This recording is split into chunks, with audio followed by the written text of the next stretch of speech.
Saudara keluarga korban pembunuhan ibu dan anak di Subang mengapresiasi penetapan tersangka oknum polisi dalam perkara perintangan penyidikan. Kakak korban mengaku senang adanya penetapan tersangka Ibda T agar kasusnya bisa diungkap hingga tuntas.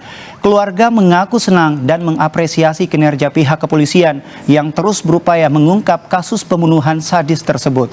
Menurut Lilis, pihak keluarga besar korban berharap agar siapapun yang terlibat dalam kasus pembunuhan yang menewaskan Tuti dan Amel bisa ditangkap.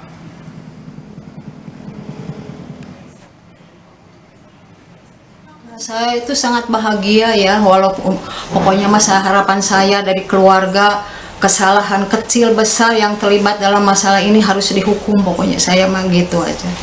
Karena gitu sih enggak, cuma orangnya lah tahu waktu saya diperiksa ke Subang kan suka ketemu.